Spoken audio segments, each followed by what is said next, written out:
Estamos en comunicación con Juan Marino, fundador del Partido Piquetero y Unidad Piquetera y diputado nacional de Unión por la Patria. Juan, ¿cómo estás? Mati Aromi, Juan Gavelán y Numa te saludan.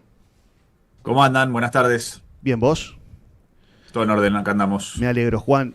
Juan, estuvimos hablando un poco de lo que pasó ayer en el Congreso, la apertura de sesiones y el presidente dando su intento de discurso.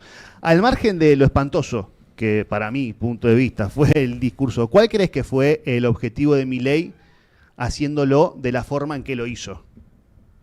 Bueno, me parece en realidad que el objetivo político de Milei fue negar las consecuencias catastróficas de su plan de genocidio económico.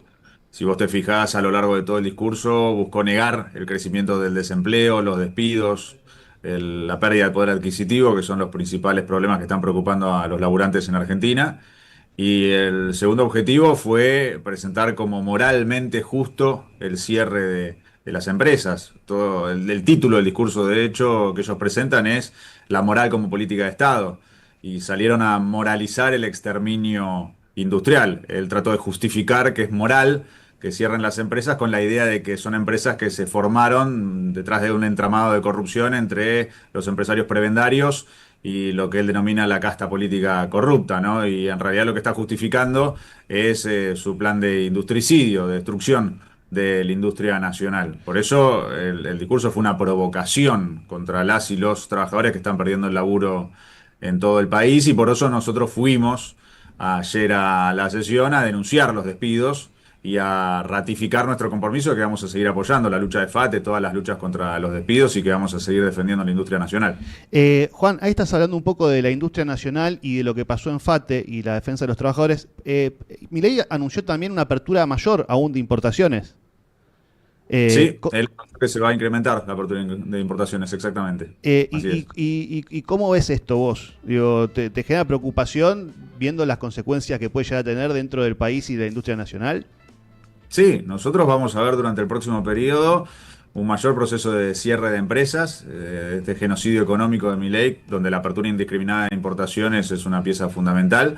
Él fue explícito ayer en dejar en claro que él está en contra de cualquier medida de protección de la industria nacional, por lo cual lo que vemos con FATE lo vamos a ver cada vez con más empresas. Bueno, lo estamos viendo en Aires del Sur, Tierra del Fuego, en Máster en San Luis, en el frigorífico Euro en Rosario, la provincia de Santa Fe, y muchísimos otros casos que se van a incrementar cada vez más. Entonces, en realidad el desafío que hay es que esa clase obrera que se va a quedar sin trabajo, que va a sufrir el cierre de su empresa, toma el ejemplo de FATE y se hace piquetera y sale a luchar. Milei ayer se jactaba de que supuestamente no habría más piquetes en su fantasía autoritaria, diciendo que pasamos de 9.000 piquetes a cero en Argentina. Sí, No sé en qué país vive, sí. porque hay piquetes en todo el país contra los despidos. Bueno, esos piquetes se van a multiplicar cada vez más en todo el país, a lo largo y ancho del territorio nacional, en contra de los despidos, y creo que en ese sentido esa fuerza social de esa clase obrera piquetera, que ya se está movilizando y se va a movilizar con cada vez más fuerza, es uno de los fundamentos para construir una nueva mayoría política contra Milei, que este movimiento de lucha que vamos a protagonizar después tenga que tener su propia expresión política, y que sea una expresión política que busque articular una mayoría para terminar con el gobierno de Javier Milei, ya sea en las elecciones presidenciales del año que viene, o ya sea a través del proceso constitucional de juicio político, dependiendo los ritmos de la propia crisis económica. Por eso te iba a preguntar justamente, ¿hay posibilidades de hacerle un juicio político al presidente? Bueno, va a depender de muchos factores. Hoy no tenemos el número en la Sí. Cámara. Yo presenté igualmente el proyecto de juicio político, sobre todas las cosas porque Milei es un presidente pro guerra, y el bien jurídico afectado producto de su política es América Latina como zona de paz. Y ahora esto se agravó con el pronunciamiento de Milei frente a la guerra contra Irán, donde no solamente reivindicó los ataques de Netanyahu y Trump contra Irán, que son básicamente un acto de agresión, crímenes de guerra y ataques terroristas, sino que reivindicó y festejó públicamente el asesinato del jefe de Estado de otra nación. Así Claro. de grave es lo que está haciendo. Entonces es otra causal más de juicio político. Hoy no tenemos el número en el Congreso, pero en la medida en que los efectos críticos de la guerra a la que se está sumando Milei impacten sobre el país, en la medida en que la crisis económica se agrave, en la medida que se sigan destapando los casos de corrupción, que ayer cuando se los mencionábamos en el discurso él se ponía muy nervioso cuando hablábamos de la ANDI, cuando hablábamos de Libra, en la medida en que todos esos factores se vayan desarrollando y sigan adquiriendo relevancia en la situación política, bueno, es probable que Milei vuelva a estar en minoría y que tengamos otras condiciones políticas que sí planteen el juicio político como una posibilidad. Por eso nosotros lo planteamos para marcar ese rumbo, marcar que ese camino está abierto y para que cuando quienes hoy están bajo el ala del gobierno, quienes hoy todavía no se animan a confrontarlo, entiendan que es urgente e imprescindible hacerlo, vean en el juicio político un camino para defender la Constitución, la democracia, los derechos laborales y los derechos populares en nuestro país. Ahí estabas hablando de Andis y el nerviosismo del presidente. En esos momentos de nerviosismo, yo me imagino, el discurso fue un domingo a las 9 de la noche, un horario en el que uno está terminando ya el fin de semana y se supone que está pensando ya en el otro día a trabajar. Digo, ¿cómo puede llegar, o cómo crees vos que puede llegar a afectar a la sociedad que un presidente salga a esa hora, en prime time, hablando como habló y descargando la violencia también que descargó sobre el resto de los legisladores, ¿no? Y mal. Primero, cada vez menos gente le presta atención, Sí. porque él había tenido 54 puntos de rating en el 2024 y ahora tuvo alrededor de 20, o sea, una caída de 34 puntos. Ya nadie le cree su discurso de fantasía. Después incluso había personas que me decían que ni siquiera querían mirarlo porque no querían que sus hijos escucharan un discurso de esa naturaleza Claro. mientras estaban cenando en su casa. ¿Qué ejemplo le está dando a nuestro pueblo y especialmente niñas, niños y adolescentes el presidente de la nación?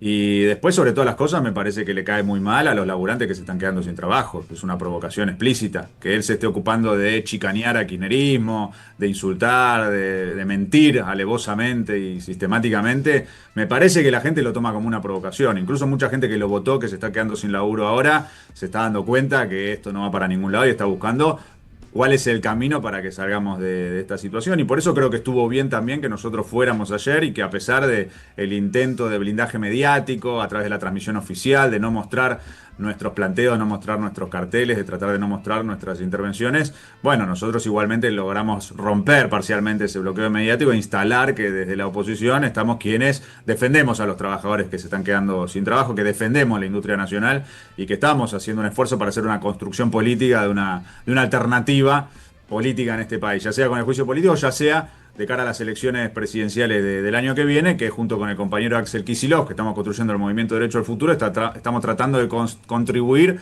a la construcción de esa alternativa política a nivel nacional que sea mayoritaria y que le pueda ganar las elecciones a Javier Milei. Juan, y te consulto ahora que estamos hablando también un poco de lo que es el año que viene. Digo, ¿cómo crees vos que se empieza a acomodar todo lo que vendría a ser la oposición de cara al próximo año, que es un año muy importante?